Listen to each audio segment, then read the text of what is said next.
Adiala jail میں جے H Q gate حملہ case کی سماعت ہوئی۔ بانی پی ٹی آئی پر فرد جرم عائد کر دی گئی ہے، جبکہ سابق صوبائی وزیر قانون راجہ بشارت کو کمرہ عدالت سے گرفتار کر لیا گیا ہے۔ اڈیالہ جیل میں سماعت ہوئی ہے جے ایچ کیو گیٹ حملہ کیس کی، اور اس دوران بانی پی ٹی آئی پر فرد جرم عائد کر دی گئی ہے۔ سابق صوبائی وزیر قانون راجہ بشارت کو کمرہ عدالت سے گرفتار کر لیا گیا ہے۔ واضح رہے کہ اے ٹی سی نے جے ایچ کیو حملہ کیس میں آج کی تاریخ مقرر کی تھی فرد جرم عائد کرنے کے حوالے سے، اور آج کی سماعت کے دوران بانی پی ٹی آئی پر فرد جرم عائد کر دی گئی۔ اے ٹی سی نے جے ایچ کیو حملہ کیس میں ملزمان پر فرد جرم عائد کر دی ہے۔ سابق صوبائی وزیر قانون راجہ بشارت کو کمرہ عدالت سے گرفتار کر لیا گیا ہے۔ جے ایچ کیو حملہ کیس میں بانی پی ٹی آئی اور دیگر ملزمان پر فرد جرم عائد کر دی گئی ہے۔ اے ٹی سی کی عدالت نے اڈیالہ جیل میں اس کیس کی سماعت کی ہے، اور آج کی تاریخ مقرر تھی اس فرد جرم عائد کرنے کے حوالے سے، اور آج یہ فرد جرم عائد کر دی گئی ہے،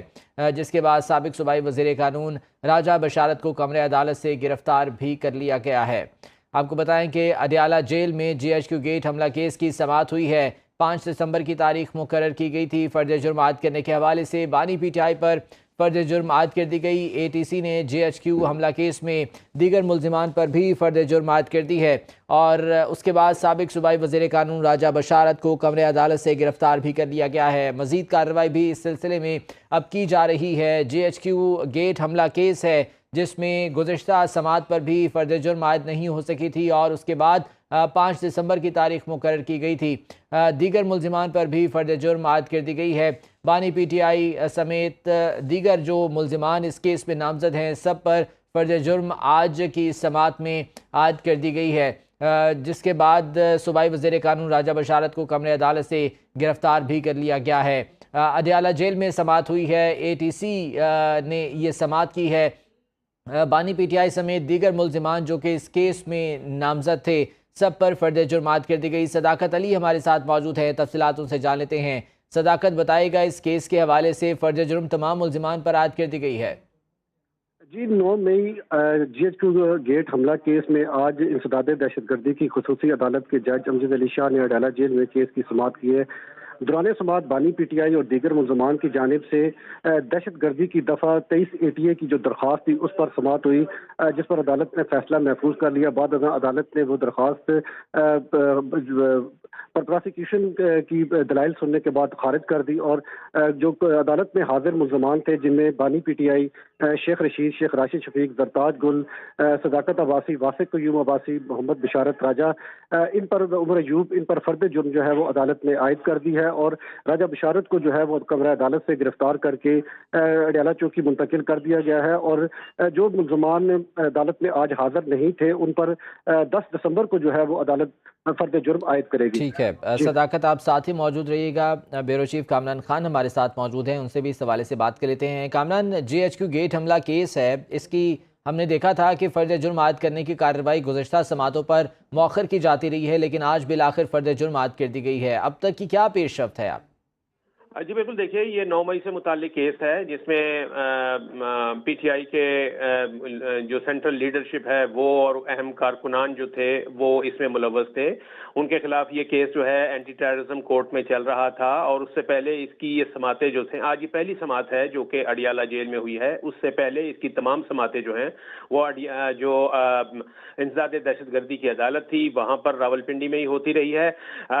وہاں پر یہ پیش بھی ہوتے رہے ہیں۔ آج جو ہے یہ فرد جرم عائد کرنے کی کارروائی تھی، اور فرد جرم کا یہ ہوتا ہے کہ ملزم کو پیش ہونا ہوتا ہے، ملزم سامنے ہو، اور پھر اس کے اوپر پہ فرد جرم جو ہے وہ اس کو چارج شیٹ کیا جاتا ہے۔ تو آج جتنے ملزمان تھے جو کہ اس وقت موجود تھے وہاں پر، ان کو جو موجود تھے ان کے اوپر نہ صرف یہ کہ فرد جرم عائد کی گئی بلکہ ان کو اس کے بعد گرفتار بھی کر لیا گیا۔ اس میں عمر ایوب بھی شامل ہیں، اس میں زرتاج گل وزیر بھی شامل ہیں، راجہ بشارت سابق وزیر ہیں وہ شامل ہیں، تو ان کو گرفتار بھی کر لیا گیا ہے۔ اور جو باقی اس میں جو ملزمان ہیں جو کہ آج پیش نہیں ہو سکے تھے، ان کے اوپر فرد جرم کی کارروائی جو ہے اب وہ 10 دسمبر تک ملتوی کیا گیا ہے کہ 10 دسمبر کو یہ دوبارہ سماعت ہوگی، اڈیالہ جیل میں ہی ہوگی، اور فرد جرم کی جو فردر کارروائی ہے اس کو آگے بڑھایا جائے گا۔ کامران یہ بتائیے گا کہ گزشتہ جو سماعت پر فرد جرم عائد ہونا تھی تو شاہ محمود قریشی بھی چونکہ نامزد ہیں، انہیں کوٹ لکھپت جیل سے لایا گیا تھا، تو کیا آج کی سماعت میں وہ موجود نہیں تھے یہاں پر، انہیں دوبارہ یہاں پر پیش نہیں کیا گیا؟ جی، آج کی سماعت میں پیش نہیں تھے، ان کو پیش نہیں کیا گیا تھا، اور بہت سے ایسے ملزمان ہیں جو کہ آج کی سماعت میں پیش نہیں ہوئے تھے۔ ان میں تو جو میں نے جیسا کہ بتایا کہ جو اس وقت آج اس میں ہوئے تھے پیش اور جن کی کہ فرد جرم جن کے اوپر عائد ہو گئی، ان کو پھر ظاہر ہے کہ ان کی پھر ضمانت، حق ضمانت جو ہے وہ منسوخ ہو جاتا ہے اور ان کو گرفتار کر لیا جاتا ہے۔ تو یہی وجہ ہے کہ آج فرد جرم کی کارروائی عائد ہونے کے بعد ان کو گرفتار بھی کر دیا گیا ہے، اور اب یہ باقاعدہ ٹرائل جو ہے وہ چلے گا۔ جو فرد جرم کی کارروائی ہے اس میں یہی ہوتا ہے کہ جو استغاثہ ہے وہ چالان پیش کرتا ہے، اور ایسی صورت میں ان کو جو فرد جرم ہے وہ پڑھ کر سنائی جاتی ہے، یعنی جو متعلقہ جج ہیں وہ ملزمان کو اپنے سامنے وہ پڑھ کر سناتے ہیں کہ آپ کے خلاف یہ چارج شیٹ ہے اور ان الزامات میں آپ کو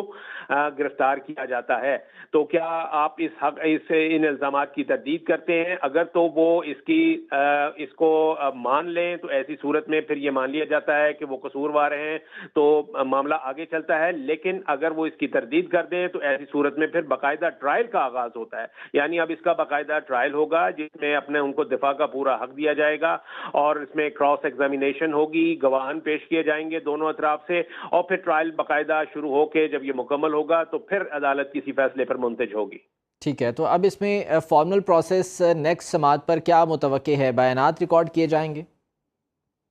لیکن ابھی جو آج کی جو کاروائی تھی اس میں یہ کہا گیا ہے کہ چونکہ فرد جرم کی کاروائی ابھی صرف چند ملزمان ہیں جن کے اوپر یہ سنائی جا رہی ہے، ان کو فرد جرم ان کے اوپر عائد کی جا رہی ہے، باقی جتنے ایکیوزڈ ہیں اس میں، یعنی اس مقدمے میں جو دیگر ملزمان ہیں، وہ جب 10 تاریخ کو ان کو پیش کیا جائے گا، 10 دسمبر کو، تو اس وقت پھر ان کے اوپر بھی فرد جرم جو ہے وہ عائد ہوگی۔ اس دوران ان کی گرفتاری جو ہے وہ بھی عمل میں لائی جا سکتی ہے، اور اگر وہ خود سے پیش نہیں ہوں گے تو اس سے پہلے بھی ان کو گرفتار کیا جا سکتا ہے، اور پھر جب فرد جرم عائد ہو جائے گی تو اس کے بعد پھر باقاعدہ ٹرائل جو ہے وہ شروع ہوتا ہے، اور اس ٹرائل میں پھر دونوں اطراف سے گواہان پیش ہوتے ہیں، کراس ایگزامینیشن ہوتا ہے، بیانات ہوتے ہیں، اور پھر عدالت جو ہے وہ کسی فیصلے پر پہنچتی ہے۔ ٹھیک، اچھا، اس میں چونکہ بہت سے لوگ نامزد ہیں، راجہ بشارت کو تو گرفتار کر لیا گیا، اس کے علاوہ دیگر بھی جو یہاں پر موجود تھے آپ نے بتایا کہ حراست میں لیا گیا، اب جب ٹرائل شروع ہوگا تو ڈیورنگ اس ٹرائل کے کیا ضمانت کے لیے ان کی جانب سے کوئی درخواست آ سکتی ہے؟ جی، یہ حق ضمانت جو ہے وہ رہتا ہے، جب ٹرائل چل رہا ہو تو بالکل آپ کا حق ضمانت جو ہے وہ آپ کو حاصل رہتا ہے، اور لیکن میں یہ بتاتا چلوں کہ یہ چونکہ انسداد دہشت گردی کی عدالت میں کارروائی چل رہی ہے، اور جو انسداد دہشت گردی کا قانون ہے جس کے اوپر 780A خاص طور پر اس شق کا اطلاق ہوتا ہے، یعنی دہشت گردی کی دفعات آپ کے اوپر لگی ہوں، تو ایسی صورت میں پھر وہاں پر عدالتیں جو ہیں وہ آپ کو ضمانت دینے میں تعامل سے کام لیتی ہیں۔ اتنی ضمانت حاصل کرنا یا ضمانت پہ رہائی پانا اتنا آسان نہیں ہوتا، تو اس لیے لیکن یہ کہ یہ حق بہرحال محفوظ رہتا ہے کسی بھی ملزم کے پاس